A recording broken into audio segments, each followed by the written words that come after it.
Hello guys, welcome to my YouTube channel. आज हमारा topic है एक्शन पोटेंशियल। प्रीवियस लेक्चर में हमने ये स्टडी किया था कि रेस्टिंग मेम्ब्रेन पोटेंशियल में जो स्मॉल चेंजेस होती हैं उन्हें शॉर्ट रेंज इलेक्ट्रिकल सिग्नल्स कहा जाता है।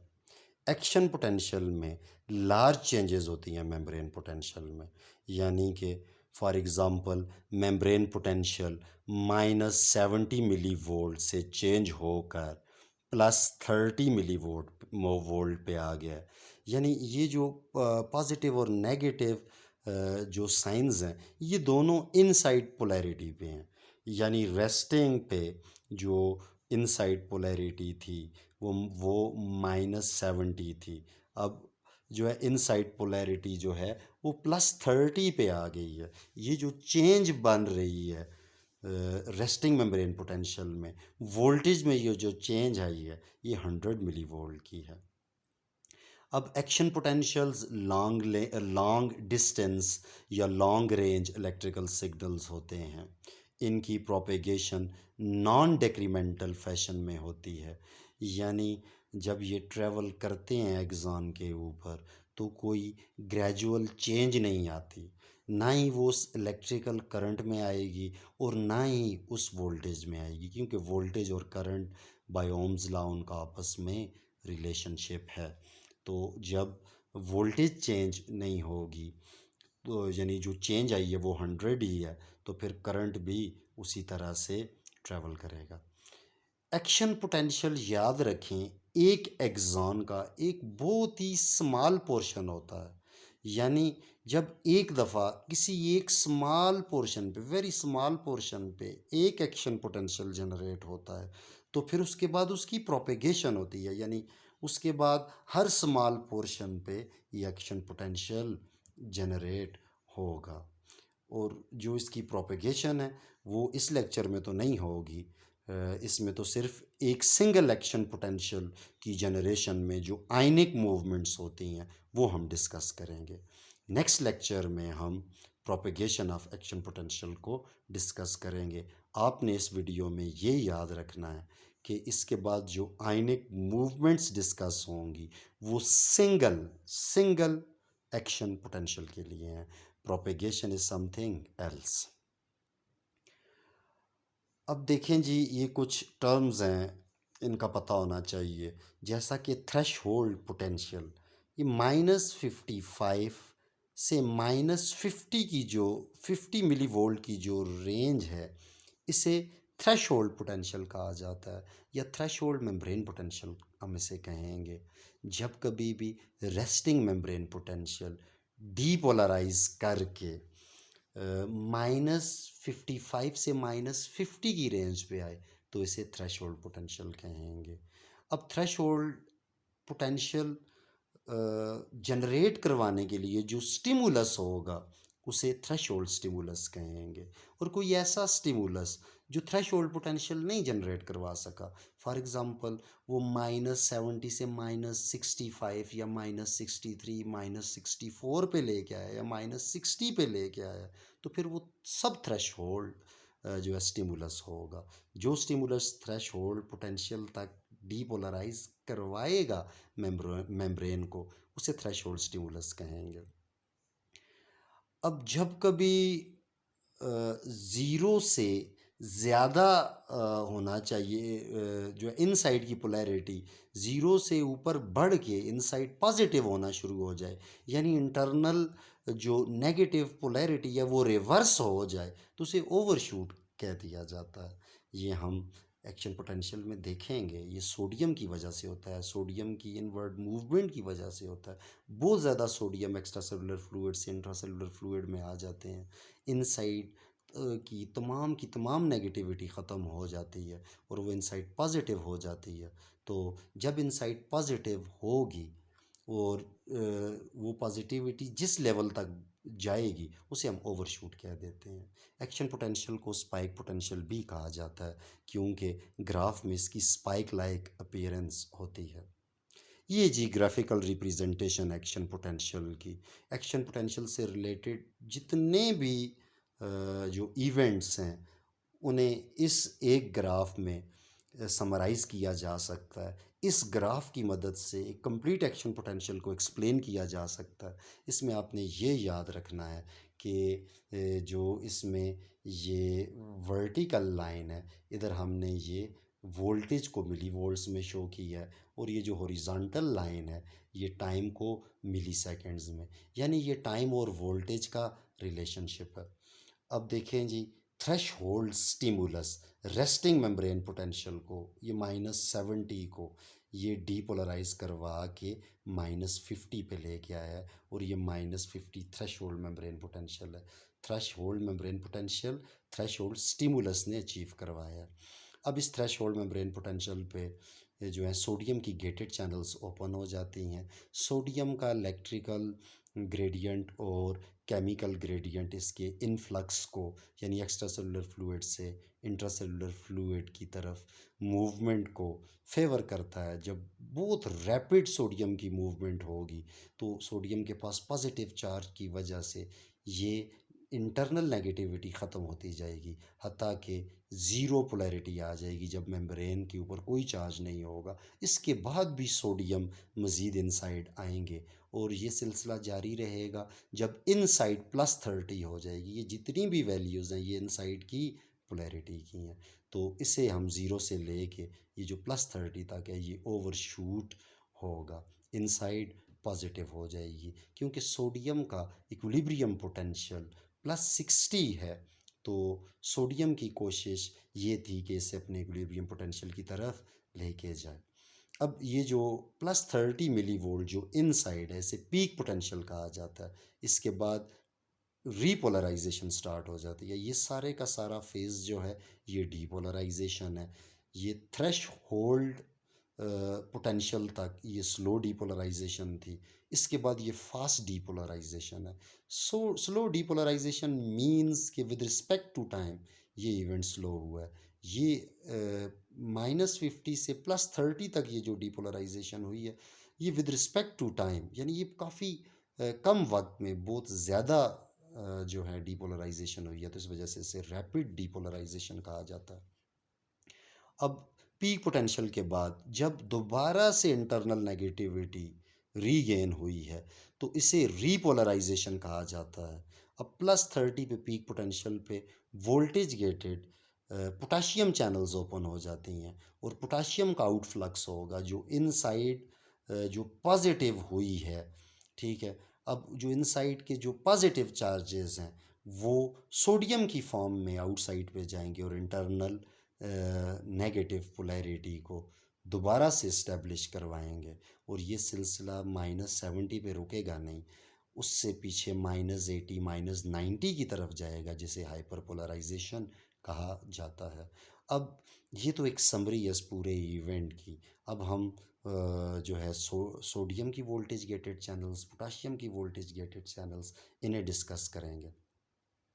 अब जो सोडियम की वोल्टेज गेटेड चैनल्स हैं इसकी 3 कन्फर्मेशंस हैं। ये 1 2 3 ये लेबल्ड हैं। ये बाहर एक्स्ट्रा सेलुलर फ्लूइड है, ये इंट्रासेलुलर फ्लूइड है। अब जो इंट्रासेलुलर फ्लूइड है इस साइड पे सोडियम की गेटेड चैनल के 2 गेट्स होंगे, एक एक्टिवेशन गेट होगा और एक इनएक्टिवेशन गेट होगा। Activation gate is just like a hinged door, और जो इनएक्टिवेशन गेट है it simply consist of chain of amino acids and at the end of which there is a ball. अब देखें ये माइनस जो आपके पास 70 से लेके थ्रेश होल्ड मेम्ब्रेन पोटेंशियल तक, यानी माइनस वो आया 50 है या -55 है, उस वक्त तक इसे कहा जाता है closed but capable of opening conformation. जब तक थ्रेश होल्ड अचीव नहीं हो जाता उस वक्त तक सोडियम की कन्फर्मेशन ये होती है। जो ही threshold membrane potential achieve होगा तो ये एक्टिवेशन गेट ओपन हो जाएगा। अब दोनों गेट्स ओपन है, सोडियम का रैपिड इन्फ्लक्स होगा तो जो डीपोलराइजेशन काज करवाएगा, यानी जो आपके पास डीपोलराइजेशन फेज़ है, ठीक है, ये आपके पास थ्रेश होल्ड से लेके ये +30 तक, ठीक है, सोडियम की जो कन्फर्मेशन होगी, सोडियम की वोल्टेज गेटेड चैनल की जो कन्फर्मेशन होगी वो ये होगी, फ्रॉम -50 मिली वोल्ट टू +30। तो रैपिड इन्फ्लक्स होगा सोडियम का। इससे रिलेटेड हम नेक्स्ट स्लाइड में बताएंगे कि वो पॉजिटिव फीडबैक क्या होता है। तो बहुत ज़्यादा सोडियम का रैपिड इन्फ्लक्स होगा, डीपोलराइजेशन होगी। जब +30 आपके पास आ जाएगा, +30 पीक पोटेंशियल जब अचीव हो जाएगा, तो उससे लेके दोबारा से रेस्टिंग मेम्ब्रेन पोटेंशियल रीगेन करने तक जो है, जो वोल्टेज गेटेड सोडियम चैनल होगी, इसे कहा जाता है closed but incapable of opening. तो सोडियम की वोल्टेज गेटेड चैनल क्लोज हो जाएगी और फिर ये ओपन नहीं होगी। तो ये जो लास्ट थर्ड कन्फर्मेशन है वो इसे शो कर रही है, +30 से -70। ये वो पोर्शन है जब सोडियम की वोल्टेज गेटेड चैनल क्लोज्ड है and it is incapable of opening. और यहाँ से लेके ये -50 से लेके +30 तक दोनों गेट्स ओपन है। और ये -50 से -70 से -50 तक एक्टिवेशन गेट जो है वो क्लोज होगा, जो नंबर 1 कन्फर्मेशन थी।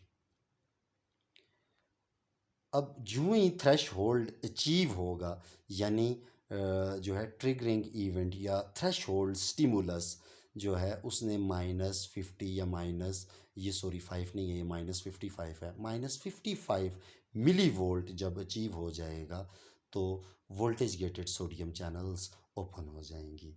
ये वाला जो एक्टिवेशन गेट है ये ओपन होगा, सोडियम का रैपिड इनफ्लक्स होगा। ये थ्रेश होल्ड से ऊपर -55 से +30 की तरफ ये हमारे पास डीपोलराइजेशन होगी, सोडियम का इनफ्लक्स। सोडियम अपने साथ पॉजिटिव चार्ज लेके जाएगा जो इनसाइड की नेगेटिविटी को न्यूट्रलाइज करेगा। अब जो इन एक्टिवेशन गेट जो हमारे पास होता है, ये तकरीबन 0.5 मिली सेकेंड लेता है क्लोज़ करने के लिए। एक और पॉइंट भी जो याद रखने वाला है कि ये जब गेट ओपन हो जाएगा, एक्टिवेशन गेट, तो इस पॉइंट पे एग्जैक्टली जहाँ से ये एक्टिवेशन गेट स्टार्ट होता है, इधर इन एक्टिवेशन की गेट की बाइंडिंग साइट होती है। इन एक्टिवेशन गेट ने इधर आके बाइंड करना होता है। तो इन एक्टिवेशन गेट जो है ये क्लोज़ होने में थोड़ा स्लो है, ये टाइम ले लेता है। ये थोड़ा सा जो टाइम लेगा 0.5 मिली सेकेंड लेगा। इसके दौरान जो है रैपिड सोडियम का इन्फ्लक्स होगा, जिसकी वजह से इवन जब पोलैरिटी ज़ीरो पे आएगी तो इसके बाद भी सोडियम का इन्फ्लक्स होगा, तो ओवरशूट इसे कहा जाता है। इनसाइड की पोलैरिटी क्या हो जाएगी, रिवर्स हो जाएगी। अब जो है इन्हीं तमाम पॉइंट्स को मैंने यहाँ पे लिखा भी है कि activation gate is fast to open and inactivation is slow to close. ये जो एक्टिवेशन गेट है ये बहुत रैपिडली ओपन होगा। अब बिल्कुल यहाँ पे इस पॉइंट पे इसकी बाइंडिंग साइट होगी, इनएक्टिवेशन गेट आहिस्ता से क्लोज करेगा, स्लगिश है, स्लो टू क्लोज है, जिस दौरान सोडियम के इनफ्लक्स के लिए काफ़ी ज़्यादा टाइम होगा, इनसाइड नेगेटिविटी ख़त्म होगी, इवन ओवरशूट होगा और इनसाइड इवन +30 पे जो है चली जाएगी। अब देखें जी, जो सोडियम की वजह से बहुत ज़्यादा जो है इनसाइड की पोलैरिटी इवन रिवर्स हो गई है, नेगेटिव से पॉजिटिव हो गई है। ये पॉजिटिव फीडबैक साइकिल इसे कहा जाता है कि ट्रिगरिंग इवेंट यानी थ्रेश होल्ड स्टिमुलस ने थ्रेश होल्ड मेम्ब्रेन पोटेंशियल यानी थ्रेश होल्ड पोटेंशियल अचीव की है। यानी आसान लफ्ज़ों में डीपोलराइजेशन हुई है, -70 से -50 अचीव हुआ है, जिस पे इस डीपोलराइजेशन पे यानी थ्रेश होल्ड मेम्ब्रेन पोटेंशियल पे इस डीपोलराइजेशन पे वोल्टेज गेटेड सोडियम चैनल्स की ओपनिंग हुई है।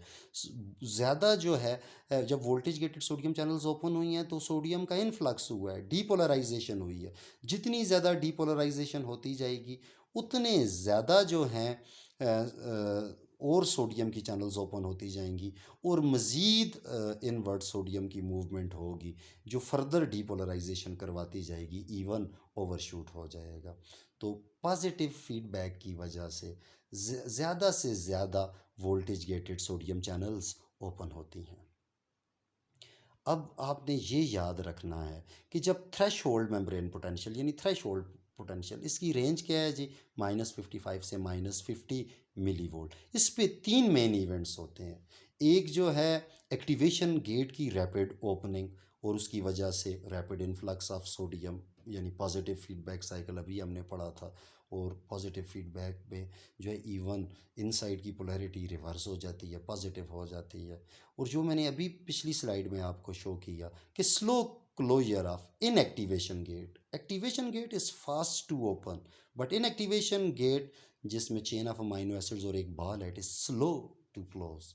और सेम थ्रेश होल्ड जो पोटेंशियल है, ये एक और इवेंट को स्टिमुलेट कर रहा होता है। It stimulates the opening of voltage gated potassium channels, लेकिन ये बहुत डिलेड रिस्पांस होता है।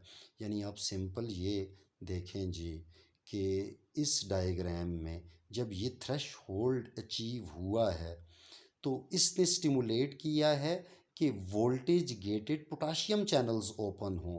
लेकिन वोल्टेज गेटेड पोटाशियम चैनल्स इस सारे प्रोसेस में यहाँ तक जब +30 अचीव हुआ है तब जाके ओपन हुई हैं। यानी voltage gated potassium channels time लेती हैं ओपन होने में। ये एक डिलेड रिस्पांस होता है। यानी जब थ्रेश होल्ड पोटेंशियल अचीव होता है तो वो इन तीन इवेंट्स का स्टिमुलस है। इन तीन इवेंट्स का क्या होगा जी, स्टिमुलस होगा। अब देखें जी, ये एक्स्ट्रा सेलुलर फ्लूइड है, ये इंट्रा सेलुलर फ्लूइड है।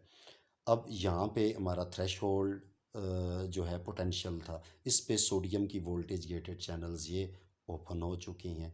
यानी ये एक्टिवेशन गेट ओपन हुए।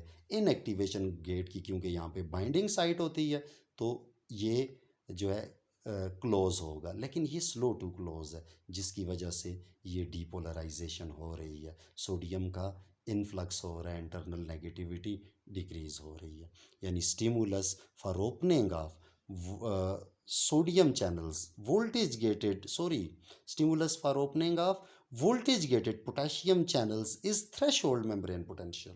This threshold membrane potential is actually the stimulus for this channel. लेकिन जैसा कि मैंने बताया, ये जो वोल्टेज गेटेड पोटाशियम चैनल का जो गेट है ये डिलेड रिस्पांस होता है। ये यानी इस ड्यूरेशन में यहाँ से लेके ये जो आपके पास ड्यूरेशन आएगा इसमें ये ओपन नहीं होता, ये स्लोली ओपन होगा। जब यानी ये जब जितनी देर में ओपन होगा इतनी देर में इनसाइड जो है वो पॉजिटिव आ जाएगी, हो जाएगी सोडियम के इन फ्लक्स की वजह से। लेकिन जब +30 जो है पोलैरिटी हो जाती है इनसाइड की तो उस वक्त जो है ये पोटाशियम के गेट की ओपनिंग हो जाएगी और फिर पोटाशियम का आउटफ्लक्स स्टार्ट होगा। यानी इसके बाद रीपोलराइजेशन स्टार्ट हो जाएगी। अब देखें ये आफ्टर पीक पोटेंशियल के बाद अब ये जो कन्फर्मेशन है, जो हमने सेकंड कन्फर्मेशन की बात की थी कि activation gate is open, inactivation gate is closed, और मैंने आपको बताया भी था ये +30 से लेके फिर दोबारा से -70 तक ये वो ड्यूरेशन होगा जिसमें सोडियम चैनल की जो कन्फर्मेशन है it is close but incapable of opening. +30 पे ये देखें अब ये पोटाशियम का गेट ओपन हो चुका है। अब इनसाइड जो है ये पोटाशियम की कंसंट्रेशन जो है ज़्यादा होती है। दोनों चीज़ें फेवर कर रही हैं क्योंकि अब इनसाइड तो +30 है और आउटसाइड नेगेटिव है। तो वो जो है इलेक्ट्रिकल ग्रेडियंट और केमिकल ग्रेडियंट दोनों पोटाशियम के आउटफ्लक्स को फेवर करते हैं, और पोटाशियम के आउटफ्लक्स की वजह से ये हमारे पास रीपोलराइजेशन का फेज़ होगा।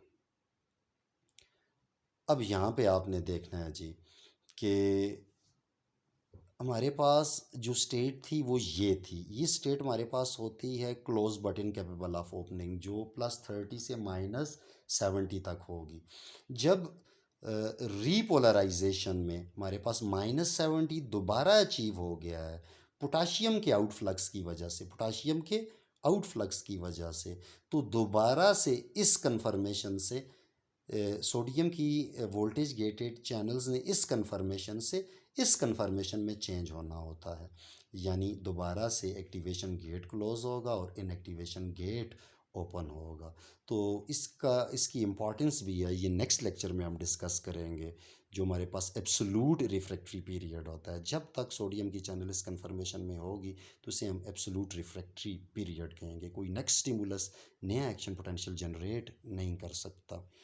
तो बहरहाल ये हमने याद रखना है, जब -70 रेस्टिंग मेम्ब्रेन पोटेंशियल अचीव होगा तो इसे कहा जाता है close but capable of opening conformation. लेकिन जिस तरह से ये ओपन होने में जो है, सॉरी, जिस तरह से हमारे पास potassium voltage gated potassium channels open होने में स्लो थी, ये क्लोज होने में भी बहुत स्लो हैं, जिसकी वजह से जो है रेस्टिंग मेम्ब्रेन पोटेंशियल अचीव होने के बाद भी पोटाशियम आउटसाइड जा रहे होते हैं, जिसकी वजह से ये मज़ीद जो जो पॉजिटिव चार्ज बाहर जा रहा है तो नेगेटिविटी, इंटरनल नेगेटिविटी बढ़ेगी। तो ये स्टेट जो हमारे पास होती है हाइपर पोलराइजेशन होती है, यानी -70 से -80 -90 की तरफ जो है मेम्ब्रेन पोटेंशियल का जाना, इसे हाइपर पोलराइजेशन कहा जाता है। ये slow closure of voltage gated potassium channels की वजह से होता है।